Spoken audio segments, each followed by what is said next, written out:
Hey everyone, thanks for tuning in to CresTV. We're out on location in beautiful, rainy Amsterdam. It's sunny normally here. I've grabbed Michel Bouman, Solutions Specialist Lead for Microsoft Teams Room here in EMEA, and we're going to be talking through a topic that everyone is always asking. Android, Windows, and then do you put an or, an and, or a versus in between? Michel, customers out there thinking or looking to roll out Microsoft Teams across their estate, in their rooms, what do they choose? How do they go through this? What are the decisions that they need to make? Let me start with the or, and, or versus. I think it's definitely an and. I think you need to go into your room, see what the room is like, and then what system is needed in that room. Think about deployment. Should it be fast deployment, show deployment?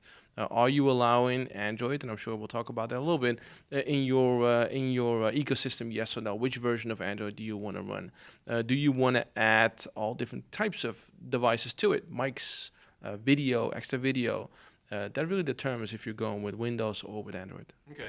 Now, interesting on this, you talked on some of those points. The Android systems tend to be more simplistic to deploy. They're all in one system generally. So it's power, network, hang it on the wall, and away you go. As I say, you said Windows systems give you that flexibility to add in other peripherals, DSPs, ceiling mics, and all that kind of good stuff. Talk us through where we are with regards to features, because there's been this kind of sometimes stuff comes on Windows first, or in certain cases Android. What's Microsoft's view on sort of feature parity or feature first when it comes to Android and Windows? We're definitely aiming for feature parity, but coding on Windows is very much different than coding on Android, right? So most features will come to Windows first because it's simply easier to create those features on the Windows ecosystem. And we will not wait for features to be ready for both of the different platforms. So if Windows is ready first, we'll ship Windows first. If Android is first, which doesn't happen a whole lot, I think it happened twice or maybe three times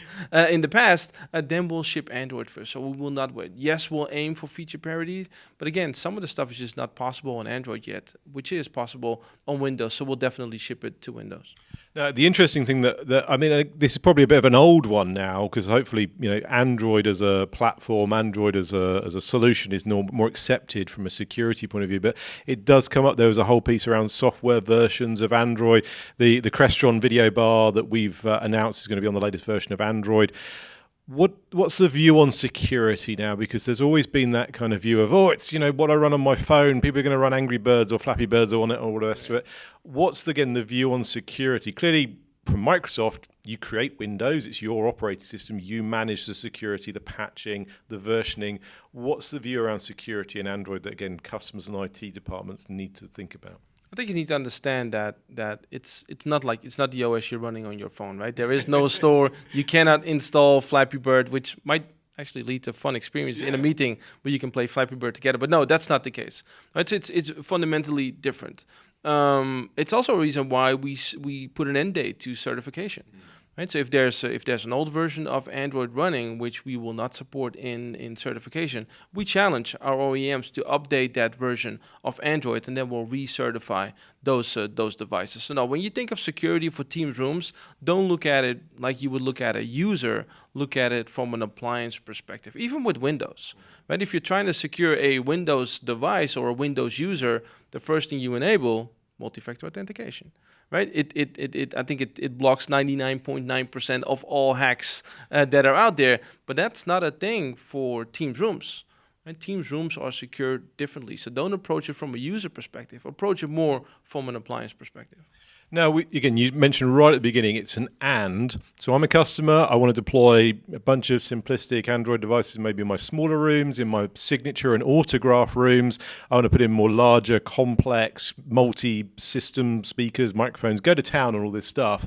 From an IT management point of view with Pro Portal, have I got one pane of glass to manage both Android and Windows? Yes, one pane of glass. So the Microsoft Teams Rooms Pro Management Portal is the way to go. You can also see it in Teams Admin Center.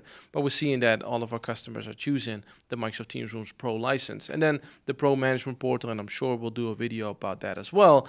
Spoiler alert. Spoiler alert. The Pro Management Portal is the place to be, where you can manage both your Android and your Windows devices. And also the recently announced CresTV Bring Your Own Device solution will also be able to be managed from the Teams Rooms Pro Management Portal. Very cool. So It's not an or, it's not a versus, it's not a fight. You know, we're all friends. Put the right solution in for the right room and the right space and the right capabilities that you need in that room. We've got some great solutions from us here at Crestron. Go and check them out at crestron.com. Michel, thank you for bringing some colour and hopefully answering a lot of the questions and confusion out there in the market around this. And we will catch you on the next update from us here at Crestron. Like and subscribe.